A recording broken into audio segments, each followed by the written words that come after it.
cái đó bông rồi ngân một trong suối lọt đấy mẹ mẹ ba suối miền này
nhất đó tôi xe tròn rồi nó nào lưu tu sạp để đó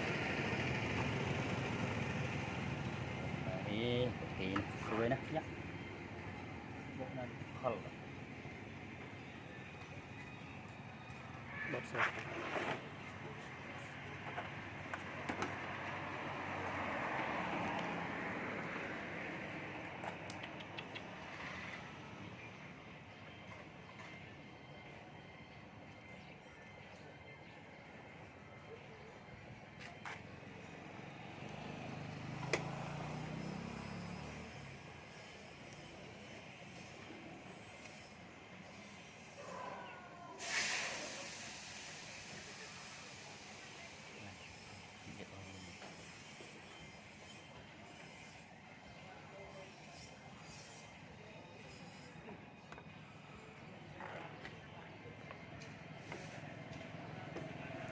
đây bạn thấy dân băng một sân cho mùa to mình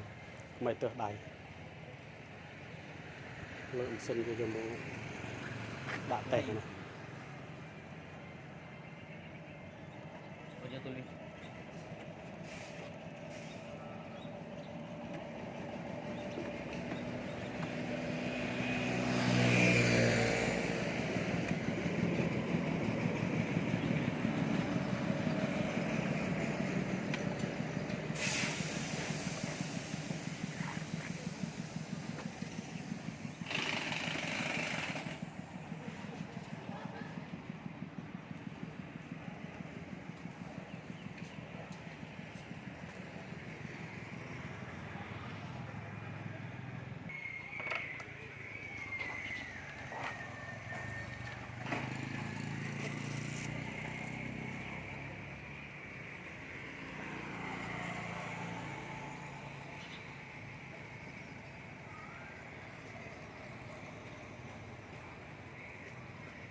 nóมีเชียงทอมมองมุ้ยที่ไร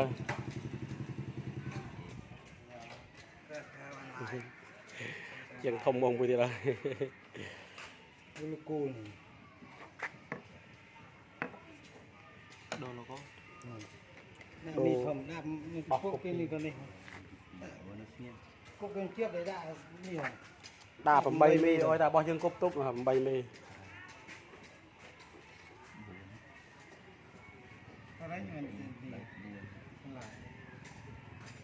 ว่าเป็นสุดทอดเลยอ่ะทำกิจกรรมกันที่จะเป็นบุญ ได้ ที่จะเป็นบุญ